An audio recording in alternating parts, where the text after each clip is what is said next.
Halo, apa kabar semuanya? Semoga tetap dalam keadaan baik ya. Kembali lagi Matador hadir dengan info dan juga topik yang sedang hangat di akhir-akhir ini, tentunya melalui doorstop. Dan di episode doorstop yang kedua kali ini sedikit berbeda dengan episode sebelumnya karena kita dapat ngobrol sama narasumber nih secara langsung tanpa virtual lagi nih. Tetapi meskipun kita ngobrolnya secara langsung, kita tetap menaati protokol kesehatan yang ada.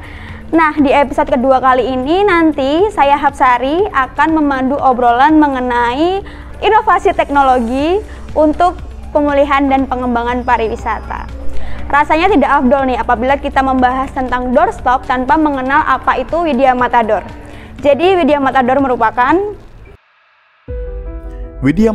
merupakan salah satu startup teknologi di Yogyakarta. Kami mengembangkan berbagai device untuk memudahkan pekerjaan manusia melalui Internet of Things. Meskipun belum genap 1 tahun, saat ini kami telah berhasil mengembangkan beberapa device, diantaranya Matador Tracker. Matador Tracker tidak seperti GPS Tracker pada umumnya. Dengan berbagai fitur dari Matador Tracker, perusahaan dapat mengetahui rekod kesehatan armada, serta bagaimana kendaraan tersebut dijalankan. Kesehatan mesinnya, serta kelayakan pakai kendaraan juga merupakan poin penting yang diperhatikan Matador Tracker. Bahkan, perusahaan dapat menghemat hampir 50% biaya operasional dengan device ini. Dengan kecanggihan Matador Tracker tersebut, kami juga melakukan berbagai riset dan pengembangan yang sekiranya dapat berkontribusi di era sekarang. Jika mengingat pandemi COVID ini, pariwisata merupakan salah satu sektor yang paling terpukul. Untuk itu, kami berkomitmen penuh guna memberikan inovasi untuk pemulihan dan pengembangan pariwisata.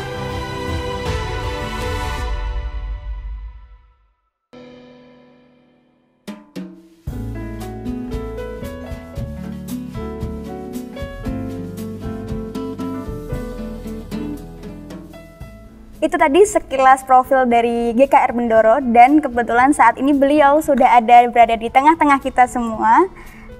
Jadi sekali lagi meskipun kita ngobrol secara langsung, tetapi di sini kita sudah menerapkan protokol yang ketat. Kita berdua memakai face shield dan juga tim dan teman-teman di sini melakukan take video secara terbatas seperti itu. Nah, sebelumnya terima kasih banyak Gusti karena sudah meluangkan waktunya untuk ngobrol-ngobrol sama teman-teman doorstop dan berbagi insight-nya nantinya. Nah, mungkin tanpa berlama-lama lagi, kita langsung aja mulai obrolannya. Apa kabar Gusti? Baik? Baik, ya pasti harus sehat kan? Ya, harus sehat terus ya? Iya. Masih produktif di tengah pandemi seperti ini Gusti? Masih harus. Oke, semangat. Nah, jadi karena Gusti tetap semangat, jadi hopefully teman-teman di rumah, di kantor, ataupun yang menonton acara ini di mana saja juga ikutan semangat ya Gusti ya? Oke, nah kalau boleh diceritakan sedikit nih Gusti, bagaimana sih kondisi pariwisata sekarang nih, apalagi akhir-akhir ini di Jogja khususnya itu juga baru memperketat lagi ya untuk aturan beberapa sektor yang ada di Jogja sendiri ini. Ya, yang kali ini gelombang ketiga ini mungkin banyak wisatawan yang sudah vaksin, sudah booster juga, jadi merasa rasa ketakutan akan Omicron ini juga tidak terlalu besar gitu ya. Jadi sebenarnya antusias masyarakat untuk datang ke Jogja itu semakin hari semakin meningkat. Walaupun kita dalam situasi PPKM 4, banyak juga yang tercancel gitu ya, rombongan-rombongan besar itu tercancel, tetapi rombongan-rombongan kecil yang family dan lain sebagainya itu tetap masih pada datang ke Jogja. Kayaknya mereka juga udah rindu gitu ya untuk ke Jogja juga.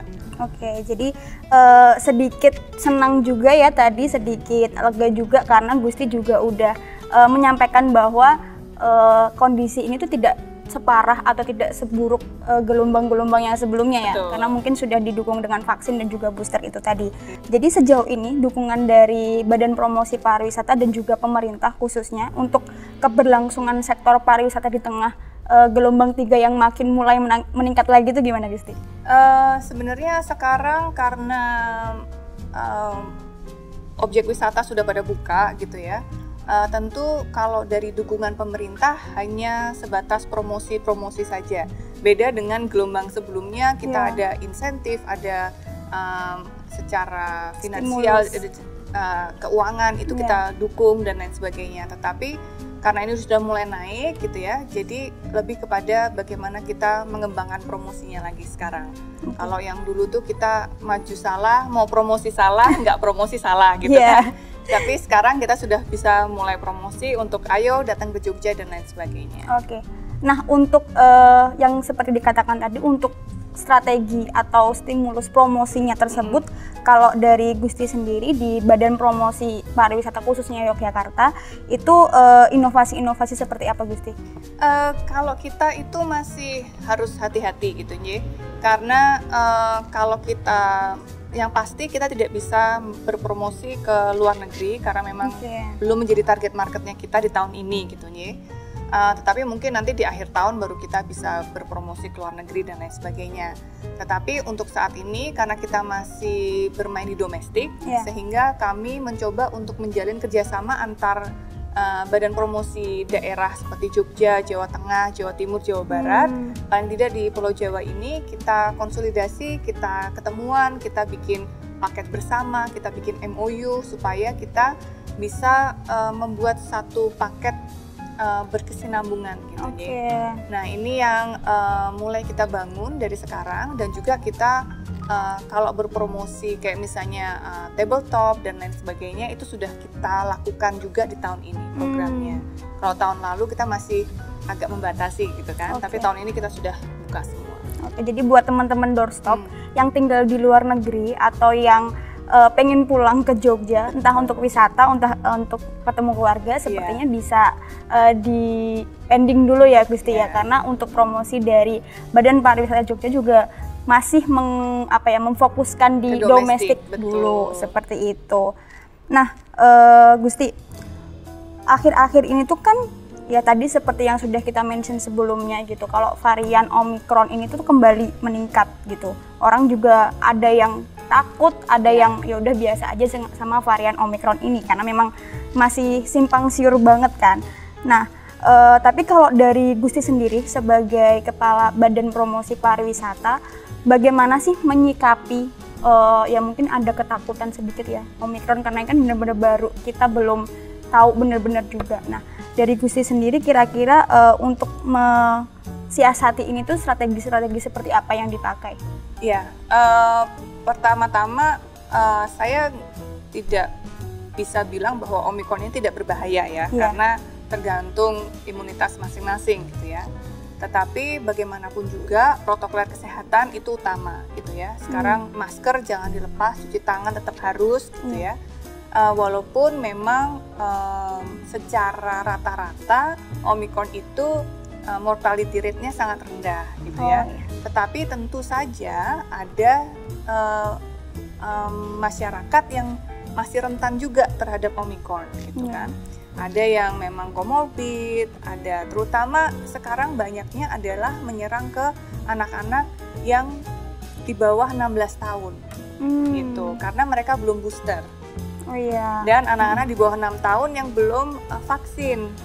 Nah, ini contohnya kayak saya punya anak umur 4 tahun ya, ini saya juga agak worried untuk anak saya yang besar mau sekolah atau enggak gitu kan, karena takutnya nanti di sekolah mereka buka masker lalu dan lain sebagainya, ke rumah dan lain sebagainya. Nah, sebenarnya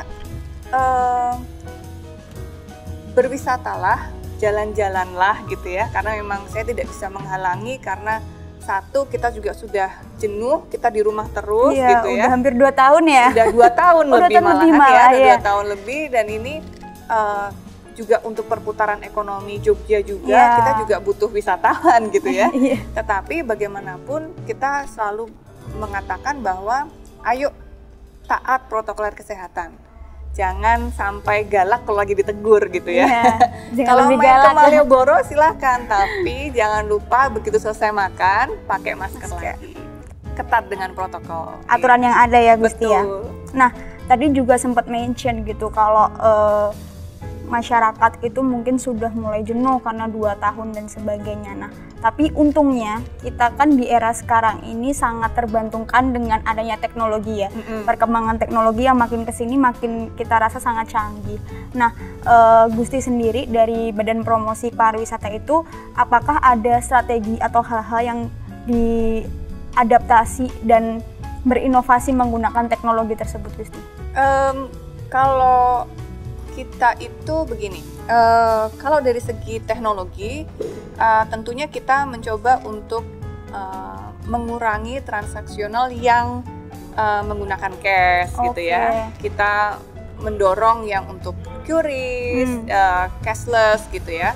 Ya, lalu misalnya booking dulu, misalnya lihat ke lokasi dari Visiting Jogja yang kita punya di Jogja, kita ada aplikasi Visiting Jogja, itu kita bisa lihat di sana ada berapa banyak pengunjung yang saat itu sedang di sana dan lain sebagainya. Jadi itu bisa memberi persepsi orang, oh di sana ada 5.000 orang gitu ya misalnya, mau ke sana atau tidak itu jadi pilihan gitu. Nah itu hal-hal seperti itu bisa kita terapkan untuk mendorong pariwisata. Tapi halnya misalnya seperti virtual tour gitu ya.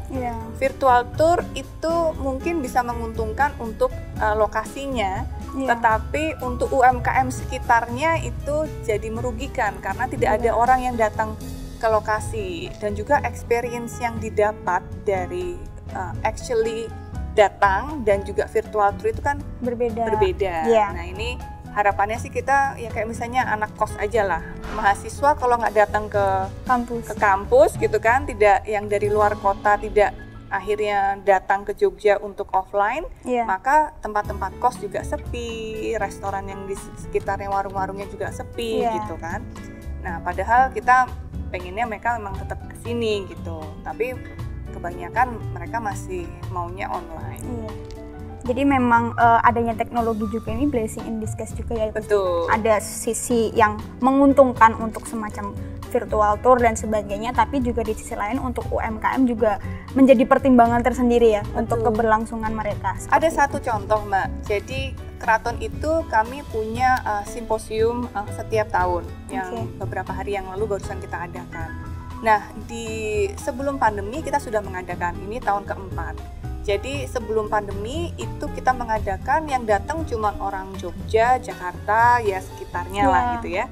Tetapi dengan ini kita buka online, kita pakai webinar dan Zoom dan lain sebagainya, malah dari KBRI di seluruh Indonesia itu pada mendaftar. Jadi dari Ceko ada 10 orang, dari Turki, dari India, itu malah akhirnya bisa terakses. Wah, jadi makin banyak dan makin luas juga jangkauannya ya, Gusti ya. Iya. Jadi ya ada plus minusnya lah.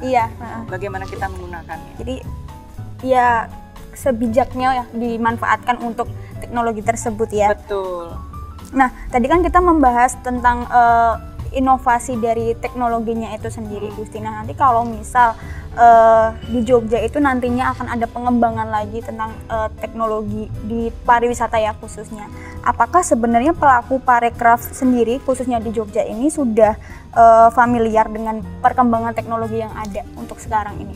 Ini menjadi tugas yang lumayan berat karena sebenarnya parekraf itu terletak di pariwisata dan juga di UMKM dan koperasi gitu ya. Jadi ini dua-duanya. Nah, ini sedang bersinergi untuk melakukan pelatihan-pelatihan untuk mendorong UMKM di Jogja ini untuk go digital. Tapi banyak juga tidak dipungkiri bahwa UMKM Jogja itu ada beberapa yang tidak cocok untuk digitalkan. Gitu ya kan. Kalau misalnya seperti apa yang memang dagangannya hari itu harus dimakan segera gitu kan. Fast moving ya istilahnya. Fast moving gitu ya. Nah, itu kan juga sulit, ada beberapa item yang memang tidak bisa gitu, atau yang custom dan lain sebagainya. Nah ini kalau yang lainnya memang sedang kita dorong untuk mereka go digital. Jadi dari dua dinas pariwisata dan juga dinas koperasi dan UMKM ini memang sedang besar-besarnya untuk mendorong mereka go digital. Nah ini karena kami dari Badan Promosi ini kan berkaitannya dengan 2 dinas tersebut. Iya. Gitu, ya. Jadi bagaimanapun kami juga support proyek-proyek apa yang ada di dinas. Contohnya kalau Dinas Pariwisata punya Visiting Jogja, kalau Dinas Koperasi dan UMKM punya Sibakul. Nah, Sibakul ini sebuah aplikasi yang memang akhirnya tidak hanya seperti e-commerce yang lainnya, tapi yang begitu mereka mendaftar ke Sibakul, mereka punya prioritas kelas-kelas gratis yang ditawarkan kepada mereka. Gitu. Ada edukasinya juga ya? Betul. Oke. Nah, untuk Badan Promosi Pariwisata Yogyakarta sendiri, untuk program paling dekat nih, Gusti, atau proyek yang paling dekat yang akan digarap sama Badan Promosi Pariwisata Jogja ini apa, Gusti? Yang paling dekat kita sedang akan MOU dengan Solo. Jadi dengan Badan Promosi Solo dan juga Semarang. Jadi memang kita prioritasnya adalah yang dekat dulu nih, yang Jawa Tengah gitu kan, sehingga kita bisa memiliki sinergitas. Paling tidak kita punya sinergi antara Joglo Semar ini, sehingga wisatawan kalau misalnya datang gitu ya, mau yang mereka menginap nanti di Solo, lalu main ke Jogja, nanti menginap lagi ke Semarang dan lain sebagainya, itu ada sinergitas antara kita. Jangan sampai kita malah berebut kue gitu ya. Nah, kita bagaimana kita bisa bersinergi supaya tidak berebut kue, tapi kita membagi rata kue tersebut. Oke, jadi buat daerah Joglo Semar ini kedepannya bakal ada kerjasama yang apa ya istilahnya untuk saling support lah ya antar Jogja, Semarang dan juga Solo ini ya, harapannya lagi-lagi untuk mengembangkan pariwisata nggak cuma di Jogja juga khususnya, tapi juga di Jawa Tengah. Betul, karena kan Jogja ini kan kecil sebenarnya ya. Jogja ini kecil, banyak sekali objek wisatanya, tapi dengan sebentar lagi kita punya tol dari Solo dan juga dari Semarang. Jadi poinnya itu dropnya semuanya titiknya ada di Jogja. Jadi dari 3 penjuru itu akan ke Jogja semua. Nah ini bagaimana kita bisa bersinergi. Gitu. Oke, keren. Nah untuk Gusti pribadi sendiri, harapannya ke depannya untuk pariwisata atau pelaku parekraf juga di masa sulit seperti ini tuh seperti apa, Gusti? Yang pasti orang pariwisata itu tangguh. Kalau sampai orang pariwisata itu dikit-dikit mengeluh, itu bukan orang pariwisata. Orang pariwisata itu tahan banting gitu ya. Wajib tahan banting. Nah, harapannya memang Jogja ini karena kita punya Pok Darwis atau desa wisata yang memang tumbuh dari masyarakat untuk masyarakat tersebut sendiri. Nah, ini harapannya memang ini kemudian yang nanti akan bersinar di Jogja gitu ya. Bukan investor-investor yang besar, tetapi bagaimana dari masyarakat untuk masyarakat. Karena kita nih misalnya ada investor gitu ya, membuka sesuatu, menggunakan wisatawan datang 100.000 ke lokasi tersebut, ya istilahnya itu untuk investornya gitu ya, paling 10.000 untuk gaji masyarakatnya. Tetapi kalau desa wisata 100.000 itu benar-benar rata dibagi, jadi ada PKK dapat, nanti ada kebersihan desa tersebut juga dapat. Nah ini harapannya nanti desa-desa wisata ini yang semakin cetar gitu di Jogja. Oke, itu tadi. Jadi perlu diingat bahwa pelaku pariwisata itu kuat ya. Pasti tahan banting. Tahan banting, apalagi kita udah melalui ini 2 tahun mau lebih. Jadi ya hopefully teman-teman sudah semakin bisa beradaptasi, semakin bisa mengikuti zamannya sekarang seperti apa gitu. Nah terakhir nih Gusti, buat teman-teman doorstop yang akan atau berencana untuk datang ke Jogja nih, mau wisata ke Jogja sebelum Lebaran mungkin, atau mungkin nanti abis Lebaran kan ada libur tuh pasti. Nah mungkin Gusti juga boleh menyampaikan pesannya untuk teman-teman yang mau berlibur atau mampir ke Jogja nih. Ya, semua untuk wisatawan yang mau mampir ke Jogja, mampirlah. Tapi jangan lupa untuk kunjungi desa wisata, beli UMKM Jogja, dan jangan lupa tetap patuhi protokol kesehatan.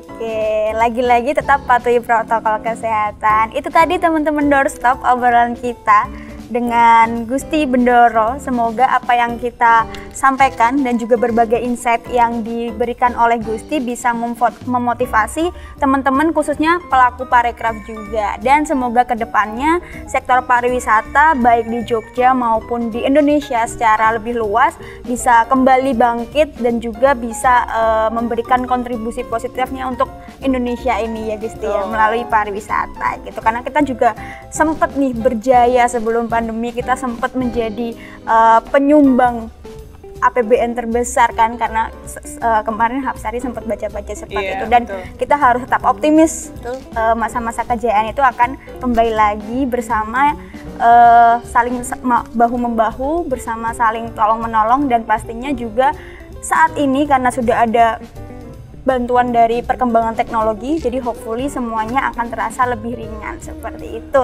Nah, terima kasih semuanya yang sudah menyaksikan Doorstop di episode kedua kali ini. Mungkin teman-teman kalau ingin menyampaikan atau ingin memberikan pertanyaan atau komentar bisa langsung tulis di kolom komentar saja. Nanti kita akan sebisa mungkin reach out kalian seperti itu. Nah, mungkin dari Hapsari undur diri. Gusti Bendoro juga terima kasih sudah meluangkan waktunya. Mungkin nanti kita bakal ketemu di Doorstop episode selanjutnya. Terima kasih. Widya Matador merupakan salah satu startup teknologi di Yogyakarta. Kami mengembangkan berbagai device untuk memudahkan pekerjaan manusia melalui Internet of Things. Meskipun belum genap 1 tahun, saat ini kami telah berhasil mengembangkan beberapa device, diantaranya Matador Tracker. Matador Tracker tidak seperti GPS Tracker pada umumnya. Dengan berbagai fitur dari Matador Tracker, perusahaan dapat mengetahui rekod kesehatan armada, serta bagaimana kendaraan tersebut dijalankan. Kesehatan mesinnya, serta kelayakan pakai kendaraan juga merupakan poin penting yang diperhatikan Matador Tracker. Bahkan, perusahaan dapat menghemat hampir 50% biaya operasional dengan device ini. Dengan kecanggihan Matador Tracker tersebut, kami juga melakukan berbagai riset dan pengembangan yang sekiranya dapat berkontribusi di era sekarang. Jika mengingat pandemi COVID ini, pariwisata merupakan salah satu sektor yang paling terpukul. Untuk itu, kami berkomitmen penuh guna memberikan inovasi untuk pemulihan dan pengembangan pariwisata.